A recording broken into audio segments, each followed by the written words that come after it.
Je crois ne vous avoir jamais dit que je ne sais pas nager.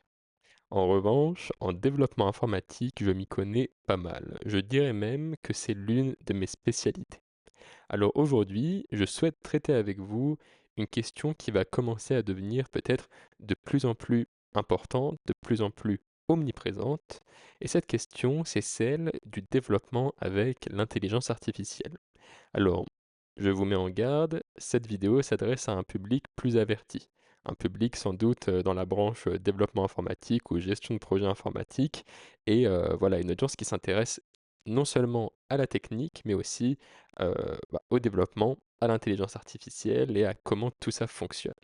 Donc, si vous êtes développeur ou pas trop loin, je vous invite à tout regarder jusqu'à la fin. La question du jour est de savoir, quand on fait du développement informatique avec des intelligences artificielles, comment est-ce qu'on peut faire pour réduire ses coûts? Pourquoi? Parce que la problématique générale est la suivante. L'intelligence artificielle est extrêmement exigeante, extrêmement gourmande en ressources. Pour cette raison, vous ne pouvez pas généralement faire fonctionner des intelligences artificielles par vous-même. Vous avez besoin de faire appel à une plateforme externe, à une API ou un service externe. Ce service externe, dans la grande majorité des cas, il va s'agir de OpenAI, de Claude, de Windsurf, de l'un de ces prestataires, l'une de ces plateformes qui vous fournit une intelligence artificielle par API. Autrement dit, quand vous écrivez votre code, vous n'avez pas besoin de charger des modèles extrêmement lourds ou autres. Vous envoyez simplement une requête HTTP vers l'API de OpenAI et automatiquement vous avez ChatGPT qui, à partir de votre configuration et le corps de votre requête, va vous renvoyer une réponse. Donc ça, c'est le fonctionnement vraiment actuel, le fonctionnement traditionnel. C'est ce que font, je pense, la majorité des développeurs. Le problème, c'est que en fonctionnant de cette manière, vous allez faire appel à un service externe 100% du temps. Donc chaque fois que vous êtes en train de développer votre projet, vous allez envoyer des requêtes à OpenAI.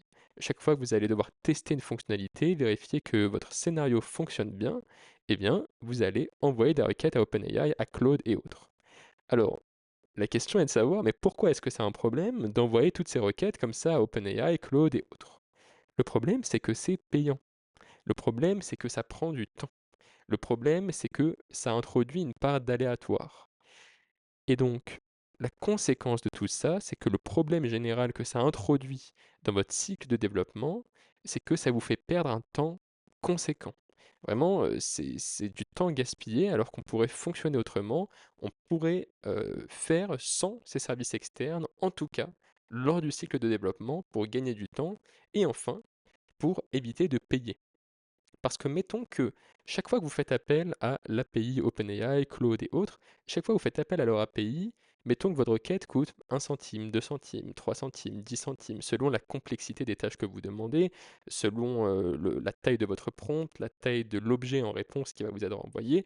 Il y a beaucoup de facteurs qui vont jouer sur donc, le prix de la requête, le prix le frais de fonctionnement de votre projet, si je peux dire. Mais nous, on aimerait que pendant le développement, ce coût soit à zéro. Pourquoi? Parce que si vous êtes développeur ou si vous avez travaillé avec des développeurs, vous savez qu'un développement, c'est pas juste j'écris mon code, je teste une fois et c'est terminé. C'est vraiment très loin de là, vraiment. On peut tester 1000 fois dans une journée. C'est pas rare pour une fonctionnalité de la tester 1000 fois, 2000 fois, 3000 fois sur l'espace d'une semaine, par exemple. Mais si je lance 1000, 2000, 3000 tests, ça veut dire que je vais potentiellement envoyer 1000, 2000, 3000 requêtes à ces services externes. Et donc, quand j'envoie 3000 requêtes à OpenAI et que ça me coûte 3000 centimes, et que je fais ça toutes les semaines pendant un an, au final, ma facture commence à grossir, évidemment. C'est pas gratuit tout ça. Donc d'une part, j'ai ma facture qui grossit, et d'autre part, vous imaginez le temps que je perds à patienter que ma requête HTTP s'envoie, les serveurs de OpenAI ou Perplexity ou autres fournisseurs traitent ma requête avec leur intelligence artificielle. Parfois, ça va prendre 5 secondes, parfois, ça va prendre 5 minutes, selon la complexité de la tâche que je requiers. Et donc, on fait grossir des coûts et on fait grossir un capital temps de manière exponentielle.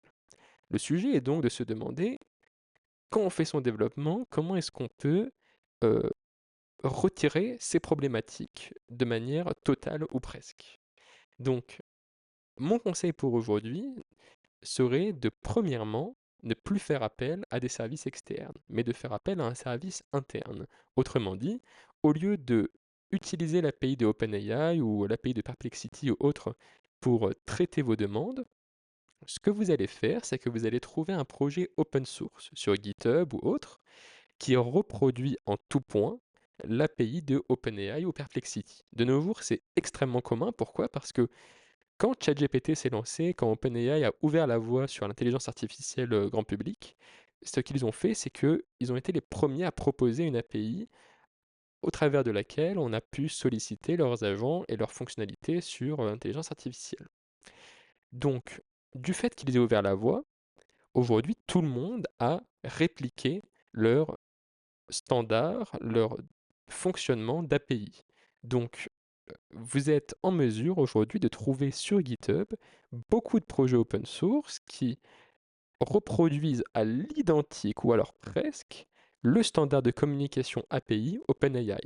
Donc, vous pouvez prendre un projet sur GitHub, le faire fonctionner en local sur votre propre machine, et ensuite, au travers de ce projet en local, faire appel à n'importe quel agent d'intelligence artificielle, à n'importe quel modèle, pardon, euh, et tout ça gratuitement sur votre propre machine. Donc la première chose que l'on fait, on remplace un service externe par un service interne. On remplace OpenAI à distance par une reproduction, un clone de OpenAI sur sa propre machine. Donc si vous avez un MacBook, un Windows ou un Linux ou autre, vous avez une machine même avec très peu de puissance, vous allez sur GitHub, vous cherchez des projets comme JanHQ, J-A-N-H-Q, vous cherchez des projets comme LLM Studio, comme Olama, comme OpenWebUI, etc.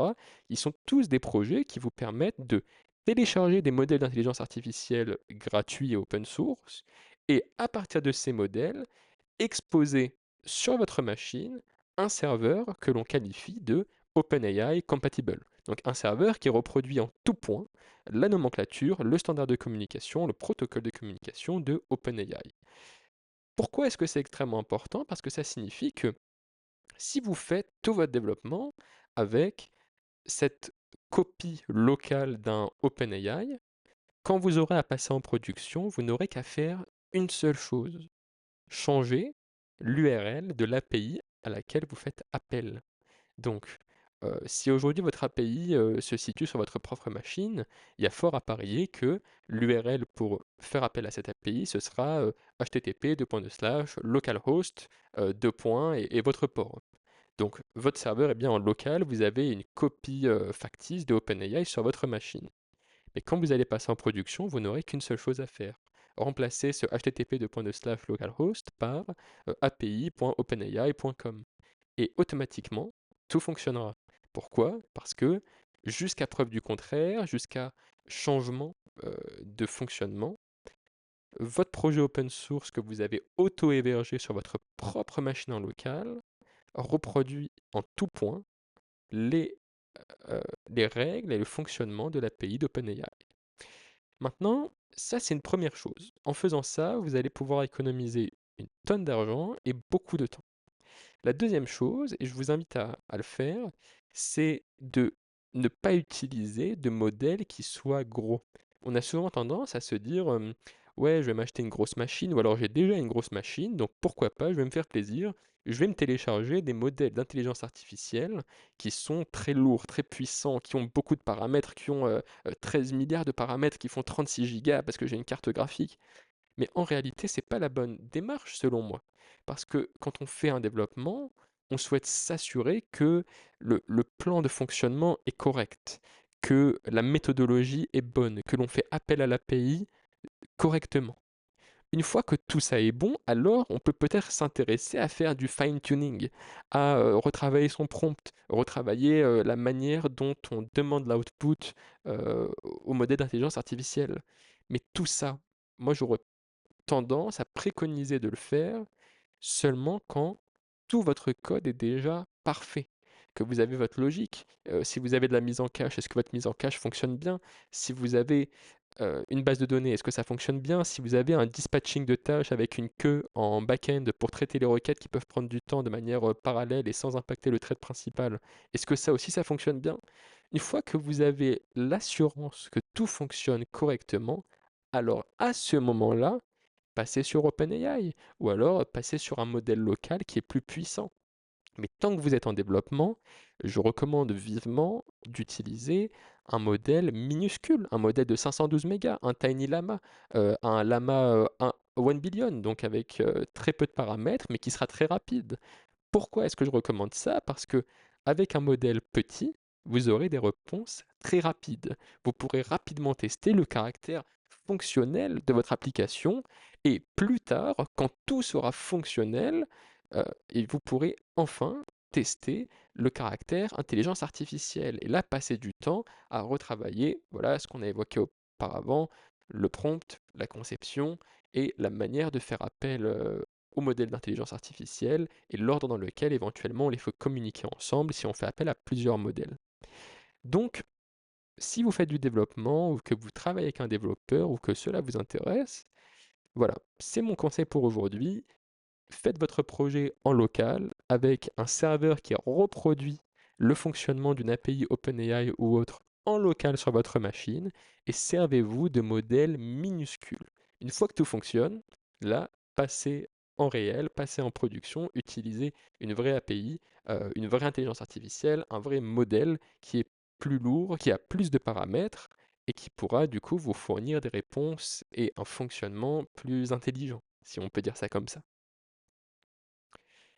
Est-ce qu'il y en a parmi vous qui font du développement, qui se sont heurtés à cette problématique et qui trouvent du réconfort dans ce conseil, ou alors qui simplement se sont heurtés à cette problématique de se dire oh là là, chaque fois que je développe, chaque fois que je veux tester quoi que ce soit, que je relance mon programme ou que je relance ma requête, je dois poireauter 5 secondes, 3 minutes, 4 minutes, attendre la réponse de OpenAI, de Perplexity, c'est invivable. Et en plus, ça me coûte de l'argent. Donc là où auparavant, mon développement était gratuit, entre guillemets, parce que ce n'était que mon temps à moi, maintenant mon développement me coûte de l'argent, et plus j'y passe du temps, et plus ça me coûte de l'argent, littéralement, sur ma facture à la fin du mois, venue de Perplexity, OpenAI, Claude et autres. Donc voilà, j'espère que ce conseil pourra vous aider, et je suis vraiment curieux de savoir si parmi vous, il y en a qui se sont heurtés à ça, et éventuellement si vous avez d'autres recommandations en plus de celles que j'ai citées. Évidemment, j'aurais tendance à dire utiliser du cache, comme ça, si vous avez, comment dire, une séquence d'actions qui mène toujours à un même prompting et donc à une même réponse de l'intelligence artificielle et que vous n'avez pas besoin de personnalisation de l'output, je vous recommanderais d'utiliser du cache. Mais ça vient encore après, c'est d'autres formes d'optimisation. D'ailleurs, dites-moi dans les commentaires si d'autres formes d'optimisation peuvent vous intéresser, si ce format vous intéresse et aussi si vous aimeriez que je traite d'autres sujets qui sont peut-être plus techniques, moins business, moins voyage, moins expatriation. Et puis, la parole est à vous.